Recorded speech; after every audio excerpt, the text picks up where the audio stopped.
Thank you for joining us today. My name is Destiny O'Kane, and I work here at the City of El Paso Municipal Court. The reason we're here today is because we're going to be reading you this book, and it is called Don't Monkey Around with Your Safety in Your Neighborhood. It is by Don Felder, illustrated by Nathan Jensen. It has been raining for weeks. Marigold and her brother Milton have been playing indoors. They built a fort with couch cushions and made collages using cut-up magazines. They really want to go outside to play. The rain eventually stops. Marigold and Milton eat their lunch, then ask their mother if they can go outside to play. Mom tells them they can go, but they have to stay close to home, where she can see them.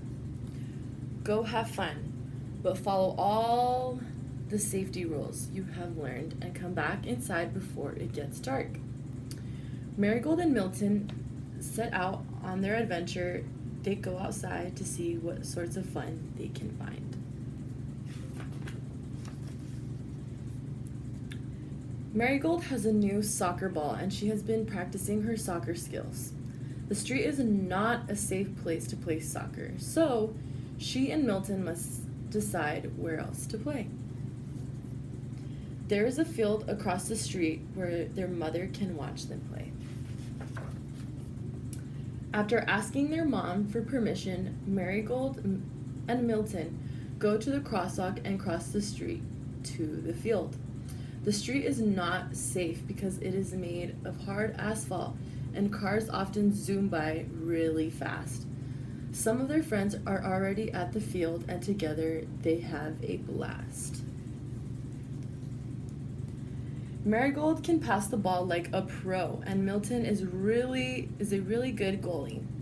Everyone wears mouth guards and shin guards to keep their teeth and legs safe, just like the pros.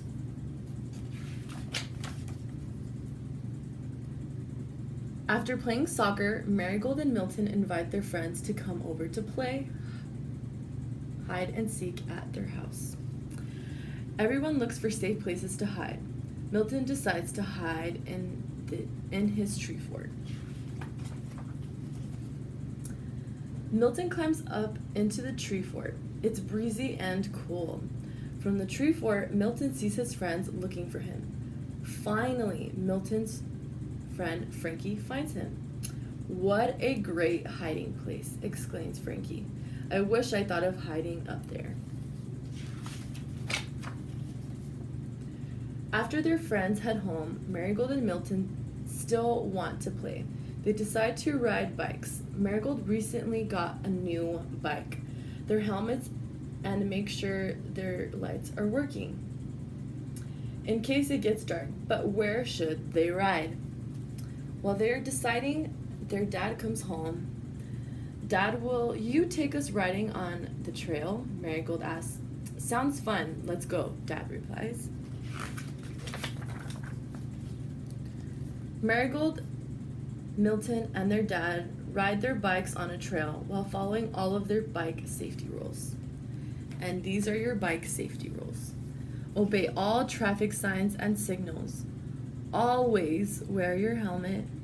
Ride near the curb and go in the same direction as other traffic. Use crosswalks and bike lanes. Be careful around parked cars. Use hand and arm signals.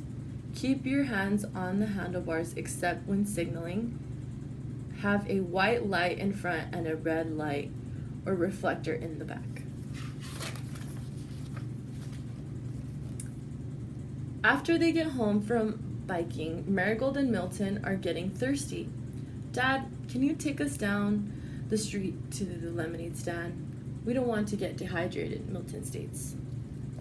"Of course, hydration is important, but you both need to hold my hand when we walk down the street, and we can only cross the street at a crosswalk, and when a signal says we can walk," Dad replies.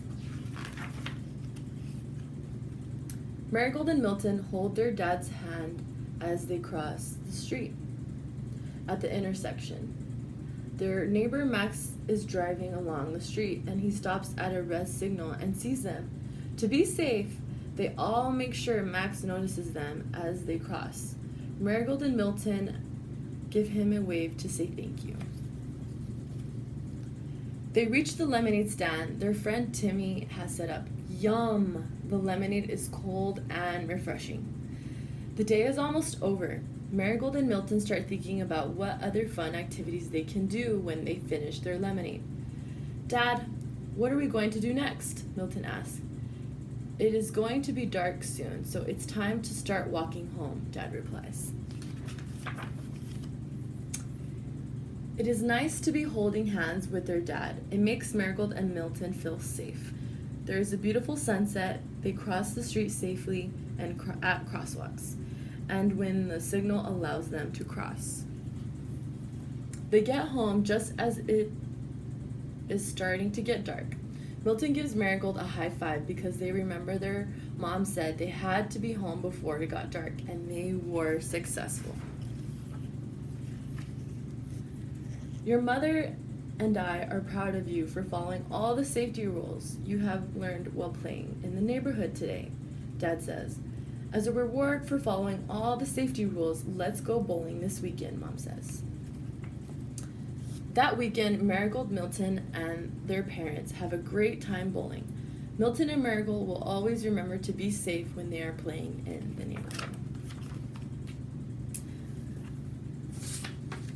So that is the end of our book, and I hope you learned more about being safe in your neighborhood. And again, thank you for joining us today. We want to thank TxDOT and TMCEC for providing these books. If you're interested in obtaining this book or other traffic safety material, please reach out to us by calling 915-212-0215. And we'll see you next week on Friday for our next story time.